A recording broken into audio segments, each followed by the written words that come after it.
যারা আমার ভিডিওটা দেখছেন তারা ভিডিওটাকে লাইক করবেন, আর যারা আমার চ্যানেলটা রেগুলার দেখেন তারা চ্যানেলটাকে সাবস্ক্রাইব করবেন। মোহামেডান তাদের ইন্ডিয়ান প্লেয়ারদের নিয়ে কি পরিকল্পনা করছে? মোহামেডান তাদের ইন্ডিয়ান প্লেয়ারদের নিয়ে এটাই পরিকল্পনা করছে যে মোহামেডান ইন্ডিয়ান যে টিমটা আছে মোহামেডানের কাছে, যেটা আই লিগে ছিল, সেই টিমটাকেই তারা ধরে রাখতে চাইছে এবং তার সাথে কয়েকটা প্লেয়ারকে মোহামেডান তাদের দলে আনতে চাইছে। এবং এই যদি ডিলগুলো ফাইনালাইজড হয়ে যায়, মোহামেডান আইএসএলের জন্য তার ইন্ডিয়ান স্কোয়াডটাকে একটা যা আই লিগের ছিল সেই রকমই রাখতে চাইছে, কেননা ইন্ডিয়ান প্লেয়ারদের মধ্যে এদের যে ইয়াং এজ মোহামেডানের কাছে আছে, কিন্তু আপকামিং ইন্ডিয়ান প্লেয়ার যারা কিন্তু পরে ইন্ডিয়ার হয়ে খেলবে এরকম এজের প্লেয়ার, সেই দিক থেকে দেখতে গেলে যে মোহামেডান তারা ফিউচার টিম বানানোর দিকে যাচ্ছে এবং ইয়াং এজের প্লেয়ারদের দলে রাখতে চাইছে। তাই জন্যই কিন্তু এই মোহামেডান টিম ইন্ডিয়ান যে প্লেয়ার আছে তাদের বয়সটা অত্যন্ত গুরুত্ব দিয়ে দেখছে এবং মোহামেডানের কাছে বেশিরভাগ প্লেয়ারেরই বয়স খুবই ইয়াং।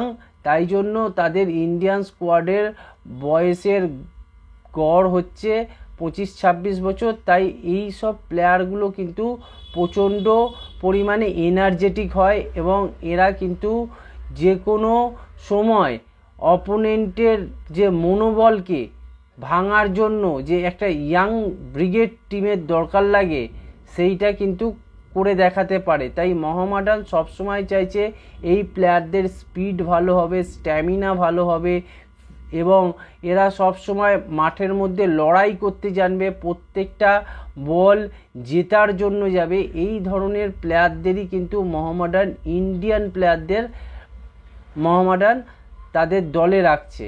তাই বোঝাই যাচ্ছে যে মোহামেডানের আগামী পরিকল্পনা হচ্ছে ইন্ডিয়ান প্লেয়ারদের নিয়ে খুবই স্পষ্ট। সেটা হচ্ছে একদম ইয়াং এজের প্লেয়ার, সে কিনা যে কোনো দলেরই হোক না কেন, যদি ইয়াং এজের হয় তাহলে মোহামেডান সেই প্লেয়ারকে নিজের দলে আনতে ইচ্ছুক হবে। কিন্তু ব্যাপারটা হচ্ছে যে আইএসএলের বড় বড় ক্লাবগুলোর যেসব প্লেয়ারগুলো আছে তাদের ম্যাক্সিমামই বয়স 27, 28, 29, 30। তাই এই সব প্লেয়ারের কে মোহামেডান কিন্তু নিজের দলে আনতে চাইছে না। তারা চাইছে একদম ইয়াং এজের প্লেয়ার যেটা মোহামেডানের কাছে আছে সেই প্লেয়ারকে ধরে রেখে কয়েকটা প্লেয়ারকে তাদের সঙ্গে অ্যাড করে একটা সম্পূর্ণ ইন্ডিয়ান স্কোয়াড বানিয়ে এবং মোহামেডানের ডেভেলপমেন্ট লিগ বলো, ডেভেলপমেন্ট কলকাতা লিগ থেকে উঠে আসা প্লেয়ার বলো, এই সব প্লেয়ারকে তৈরি করে একটা দুর্দান্ত দল বানানোর চেষ্টা করছে মোহামেডান। তার সাথে 6খানা ইনক্লুড করছে মোহামেডান।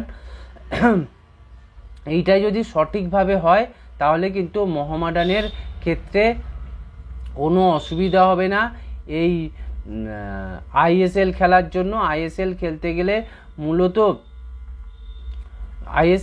গেলে প্রচুর প্লেয়ার লাগলেও যেহেতু মোহামেডানের কাছে একটা ইয়াং স্কোয়াড আছে, তাই বোঝা যাচ্ছে যে এদের মধ্যে যে এনার্জিটা সেটাকেই কাজে লাগাতে চাইছে কোচ অ্যান্ড্রে চিন্ডিসপ।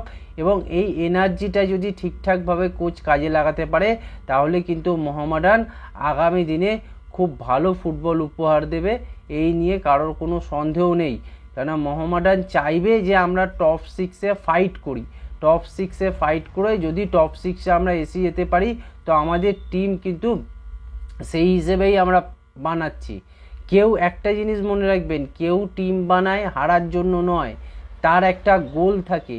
মোহামেডানের গোল কিন্তু এই টপ 6টা যদি মোহামেডান সিকিউর করতে পারে তাহলে অত্যন্ত একটা বিরাট মিরাক্কেল হয়ে যাবে।